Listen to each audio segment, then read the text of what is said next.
समईत हवे असते वाद, ज्योत पेटवण्यासाठी समईत हवे असते वाद, चांदणं पाहण्यासाठी आकाशात हवे असते रात, चांदणं पाहण्यासाठी आकाशात हवे असते रात, आणि देह गाठण्यासाठी पाहिजे असते ती शिक्षकांची साथ, पाहिजे असते ती शिक्षकांची साथ.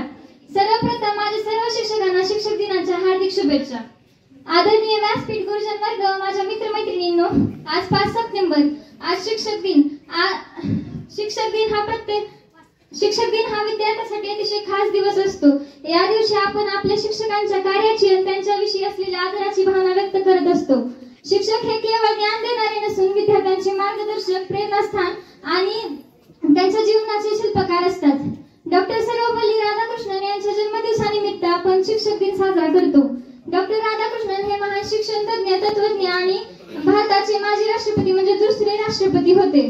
त्यांनी शिक्षण क्षेत्रात असे अमूल्य असे योगदान दिले आहे. त्यांच्या स्मरणार्थ 5 सप्टेंबर हा दिवस शिक्षक दिन म्हणून साजरा केला जातो. चला मी सांगते की शिक्षक म्हणजे नेमकं असतात तरी कोण.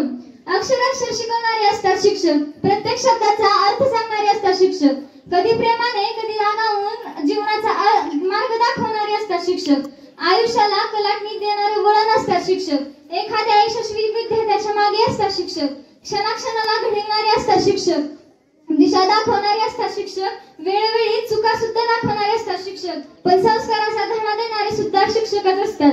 शाळेचा कणा असतात, कणखर पाना असतात, शाळेचा कणा असतात, कणखर पाना असतात, ज्ञानाचे भंडार असतात आणि जीवनाचा खरा अर्थ असतात ते सुद्धा शिक्षकच. शिक्षक ही आपल्या आयुष्यातील अतिशय महत्त्वाची व्यक्ती आहे. ते आपल्या ज्ञानाची झाडे रुजवतात, विचारांमध्ये दिशा दाखवतात. या दिवशी आपण त्या शिक्षकांचा आपण आदर करूयात व त्यांना कायम आपल्या स्मरणात ठेवूयात. जाता जाता मी एवढंच सांगते, गुरुस्वंदिता प्राप्त होते सारे काही, गुरुस्वंदिता प्राप्त होते सारे काही, गुरु आचरता यश ही जवळ येई. गुरु म्हणजे असतो जगण्याचा ठेवा, गुरु म्हणजे असतो जगण्याचा ठेवा, गुरु भेटता वाटेत नमस्कार घ्यावा. गुरु म्हणजे शिदोरी आयुष्याची, गुरु म्हणजे पायरी यशाची. धन्यवाद.